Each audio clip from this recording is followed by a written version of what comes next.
Magic systems come in all sorts of shapes and sizes and are defined by their ability to be distinct yet interesting. For all the different types and classifications we've given them, not one of those can by themselves properly explain what makes a magic system good. So today we're going to try and figure out what elements of a magic system will make it good, because while we may have our preferences, there are certain things that you can do to make it so that even those who wouldn't make theirs the same way you did would still respect the end product. In addition, even if you aren't working on fantasy, replace the word magic with superpower or any other supernatural or superhuman ability, and everything I say is probably still going to apply. And as for the definition of good that we're working with, we're not really talking mechanically in the sense of balance or anything for a tabletop RPG or any other sort of game, but more so good in the sense that it feels right, that it fits in the world and doesn't break its own internal logic, which is ultimately one of the most important things, as magic systems that break their own internal logic will break immersion, and breaking immersion is going to break interest. But with all that setting up out of the way, we're going to move on to the subtopics, the consistent traits of good magic systems, be they soft or hard magic. And the first of those, which is a huge part of this topic, is part 1, consistency. Consistency is a pretty central concept to any sort of writing. You want consistent prose, consistent character writing, and all that sort of thing. And the same thing applies to how your magic systems are portrayed. And really, this is something that more than anything will be a sign of the quality of your writing as opposed to the quality of your magic system itself.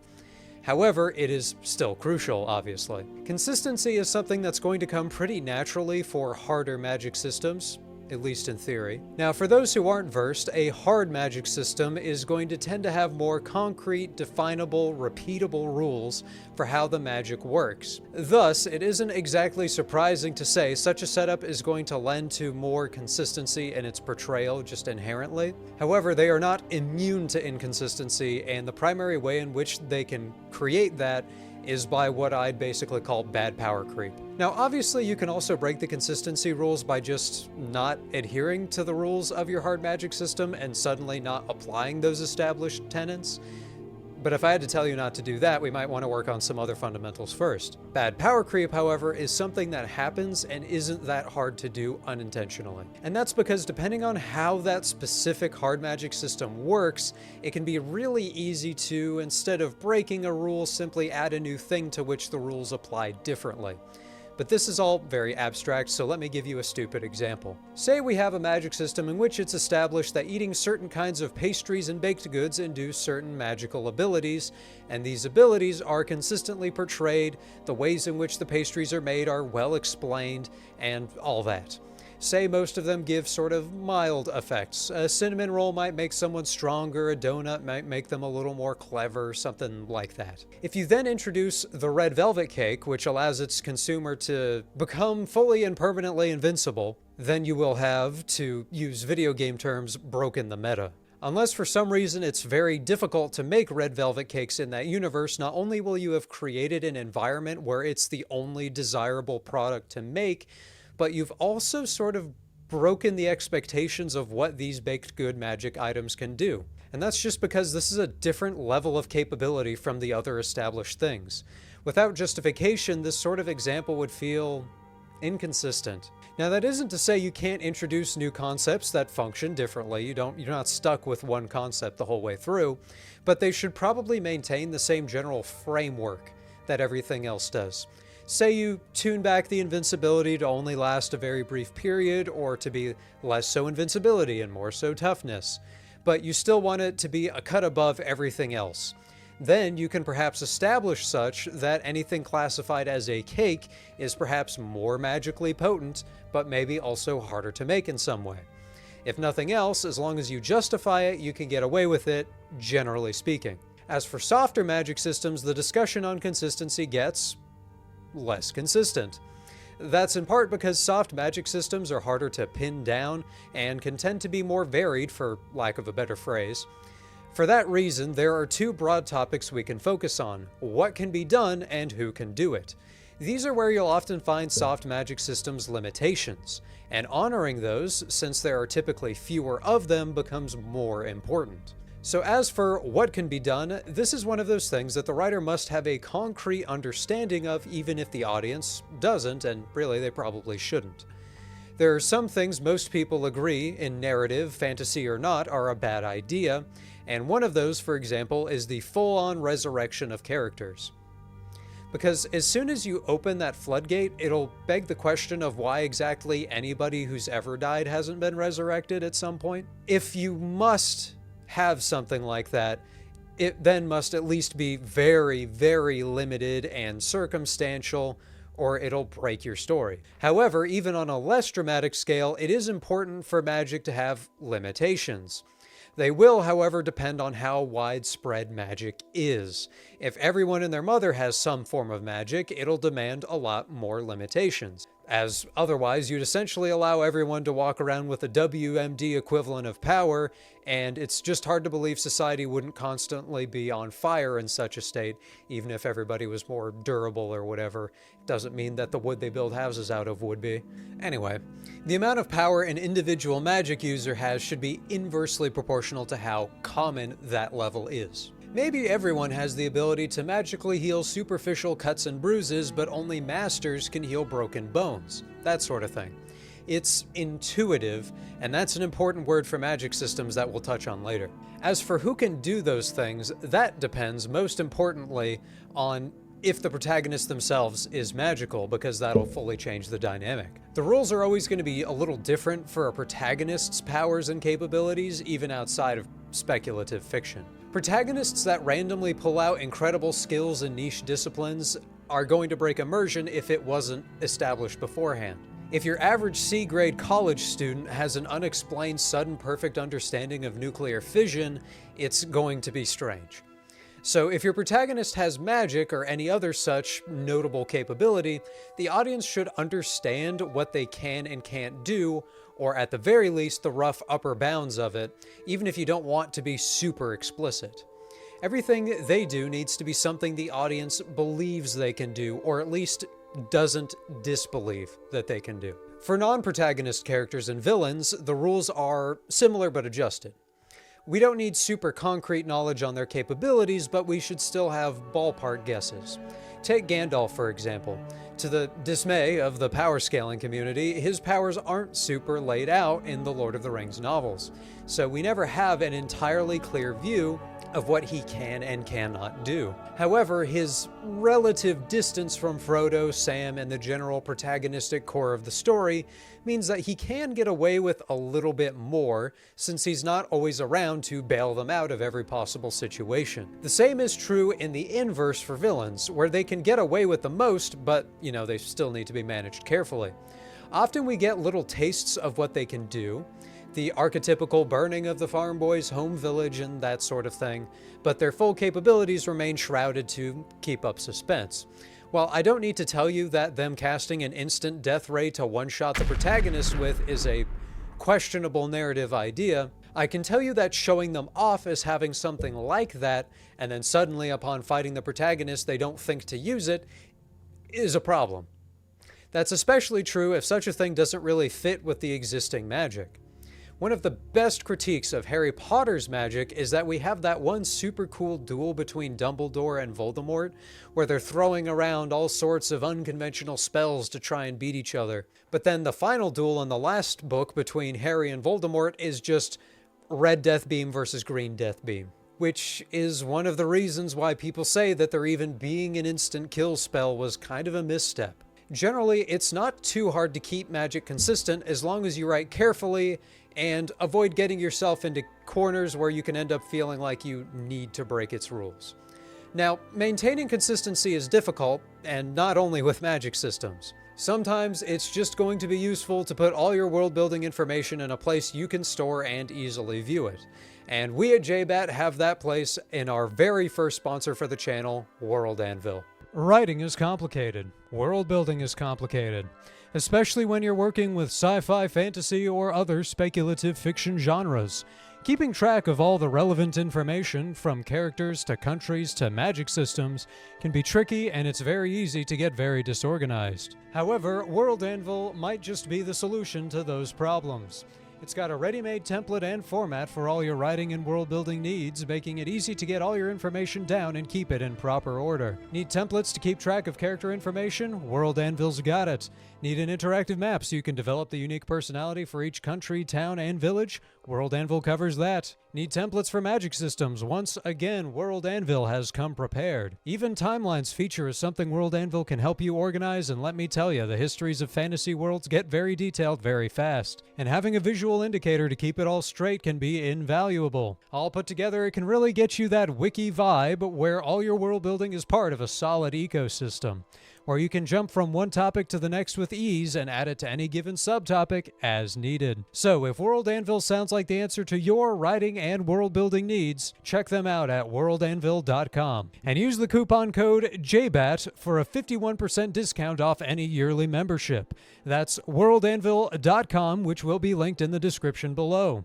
Once again, that's code JBAT for 51% off an annual plan. Thank you to WorldAnvil for sponsoring this video, and thank you for not skipping the channel's first sponsorship. So beyond consistency, the next thing to keep in mind for a good magic system is Part 2, Intuitiveness. I'm not saying simplicity, but intuitiveness for a reason. Good magic systems can be quite complex. If they aren't introduced well, and if their rules are self-contradictory, that's to say, if you don't keep them consistent, the audience may grow frustrated and not want to understand the magic system. For this reason, it's good to introduce your magic system over time and in steps proportional to its level of complexity, much like you wouldn't teach someone without a foundation in math calculus first. This is typically done almost automatically. It's very common for magic-wielding characters to start off pretty bad at the whole magic-wielding thing, and so they learn about it as the audience does. But since nobody is forcing you to write your story that way, and it's a little played out, and since you may have skilled magic users right from the beginning that you want to have doing their thing, it's most important to not layer rules onto the audience right away super densely. And it's for the exact same reason that exposition dumping is bad. The most key thing to writing speculative fiction is the understanding that while world building is what might set your world apart in some ways and might immerse the reader, the actual writing of the plot and characters is always more important. And it is what keeps the audience hooked on a story. We all think we have the coolest ever world with unique ideas that have never before been seen, but as I've said before, world building is icing, and it can't fix the taste of a shoddy cake. Man, I'm talking about food a lot in this video, I guess I'm hungry. Everything I just said is also best combined with the acknowledgement that half or more of the world building you do is not going to be necessary to include in your narrative. And cut the 50% you are using into a further half for things that aren't just one-line throwaways about some old siege or war or something. Magic is a little different from world building in that it may well be foundationally important to the plot, and thus the audience will typically have a little more patience for it, especially in the wish fulfillment sense of, man, wouldn't it be cool to be able to do that? However, if you start hitting people with alchemical formulas page 1, most people are going to close the book. Think about it this way. Your audience understanding a magic system is much like a new mechanic learning to understand the engine of a car. A layman can open the hood and see an engine, and that's much as the reader will recognize that magic is magic when they see it. But the more you look at it and the more you're instructed, the more times you see, use, and maintain certain parts, the better you're going to understand them. It doesn't mean the parts you didn't understand at first weren't being used, just that understanding what they didn't become necessary until later on. You might start only being able to identify where the car battery is, and end with being able to tell someone else why that's where it is. So in general, show the magic in use. Describe what the wielders are doing, what toll it takes on them. Give it the weight it deserves. Don't say, and then he cast Fireball. Describe that searing heat, the way the wizard almost sets their own robes on fire, the beads of sweat rolling down their forehead, be it from heat or from exertion or both. As they say, you should trust your audience. They'll figure out those things that can be intuited, and even if your system is more complex than what can be determined through just mere description, make those clarifications interesting. Have characters discuss it, have them complain about the way it works, make it an interesting topic for them to talk about. rather than describing how the fireball was thrown and then writing a paragraph about how the wizard could throw the fireball because it's the 17th day of summer and the wind was blowing a little north and also a little west at 12 miles an hour. And that affected the trajectory by 32.5 degrees. Nobody cares about that unless they are very sunk in already, at which point you're already doing enough things right that it kind of doesn't matter anymore. But your average reader will care about how the person who just did that magic spell feels about having done so, and how it feels to have done so. As much as it'd be good to have an elevator pitch for your story generally, think of an elevator pitch for your magic system too.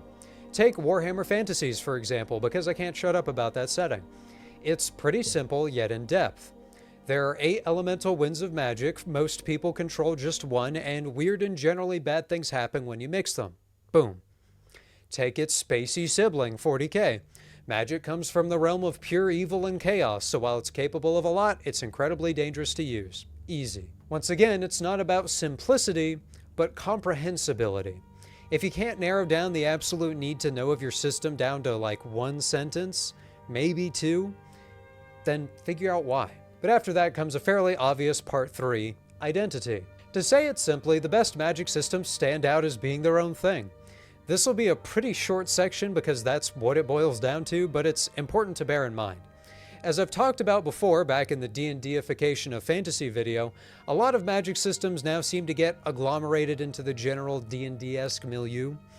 I find this is a lot stronger in magic systems that don't have elemental dividers. Which is to say, magic systems in which the same person can cast necromancy, healing, ice, and fire spells without that being very unusual. That very certainly is my own bias, but generally those sorts of systems tend to feel a little bit more samey. Take the magic system as it's depicted directly and specifically in Skyrim. As the player controls it, while it's capable of a lot of different and interesting things that are really good for gameplay, there isn't much about it that is uniquely Skyrim, at least in my opinion. This doesn't even inherently make the game worse or anything like that. It does what it needs to do and is fun to use, which was the actual goal there since it's a video game. But think about the way that conventional magic is used in Skyrim versus the way that we remember how the shouts are used. Those shouts stand out a lot more, don't they? However, to refer to my endless reservoir of what I consider to be good fantasy decisions, I'd say Warhammer Fantasy's magic system is pretty unique and individual. It's elemental, but not in the fire, air, earth, and water way we might see in other traditional elemental systems. It has, instead, life, heavens, shadows, death, fire, beasts, light, and metal. For this reason, each magic user, at least the human ones who only got 1 wind, are given a theme and inherent limitations. Those who can wield multiple winds, like elves, are set apart by their rarity and that being a unique thing to do. And to double back a little bit, you might have thought of Avatar: The Last Airbender with those 4 elements I just mentioned and think I have beef with its system, but I don't. Even Atla, using very, very common elements, set itself apart by world building around those magical elements, and then adding in the sort of martial arts-esque connection, and then adding different forms and abilities to each that you might not expect, especially stuff like lightning bending, which you probably didn't think would come from firebending. So even if you're working with tropey materials, you can still create a unique identity for your magic by giving it a gimmick or a unique quality that makes it still be fresh. It'll have to be a gimmick or quality that's well thought out, as a lot of weight will be resting upon it, but you can do it. But really the final and maybe most important factor is part 4, thematic quality. Stories are, at the end of the day, a mesh of plot, character, world building, and theme. While the importance of plot and character can sort of vary, but they definitely have a high floor at least, and they're always more important than world building, theme is crucial to make a story last. A story can be good without strong themes, but it can't be great. But assuming themes are important to you, magic systems can be used to enhance them. I can't give you and here's exactly how to do that, because if I could give you a formula for writing in themes and weaving magic into them perfectly just like that, themes wouldn't be very special now, would they? But I could give you pointers. Say you're writing a story about the fairly prevalent idea that absolute power absolutely corrupts. It's a Game of Thrones-y type story about kings and queens abusing their power and exploiting their subjects, like any other resource in pointless forever wars. Assuming these leaders are capable of using magic, that magic may well then have a corrupting effect on them. It may deform them and make their exterior look much like their equally corrupt interior. Perhaps for them to be stopped, the protagonists themselves must stoop to equally gray and questionable methods, and they too are impacted in such a way. That would be a good form of thematic quality for that sort of story and that sort of magic. And let's wind it back to Atla again, because I'm just in a mood to talk about it. It may be a kid's show, but I think there is a valuable thematic value to the way in which Aang particularly operates. His primary element, the one he starts with, that is, being air, lends to the sort of light and friendly personality he has. And, of course, much like a violent storm, he too can burst into anger. But that's all fairly surface level. What's really significant is that not only is being the Avatar, the one who can control all four elements, plot relevant, it's thematic for Aang specifically. Being the Avatar means carrying all four elements within oneself harmoniously. Though they are all different, they coexist within him. One can then fairly easily extrapolate this out further to his own personality as a pacifist who refuses to kill Fire Lord Ozai. But even then, you can bring this idea further out to the ideal state of that world that he lives in, the one in which he's fighting for, in which all elements, that's to say, all four nations, which are sort of emblematic of these elements, can exist together in peace and harmony. It's not very complicated, but it's very intuitive, and it lends a weight to the way the magic exists in that world. And really, that's the question you should be asking yourself. What kind of story are you telling? What are you saying about the human condition? And furthermore, how can you use the magic system to enhance that idea? To take advantage of that unique quality speculative fiction has in the ability to go outside the mundane and the normal and create it such that it doesn't just make your story superficially better, but substantively better too. I can't help you with how you do that. It's for you to determine, but I can tell you that it is worth doing. With all that in mind, I hope you enjoyed the video. If you have any thoughts of your own about what really does make a good magic system, I read every comment and would love to see them. In addition, every like and subscription goes a long way. We also have a Discord if you want to hang out with my editor and I, and a Patreon if you're crazy enough to want it, where we post all our videos a week early.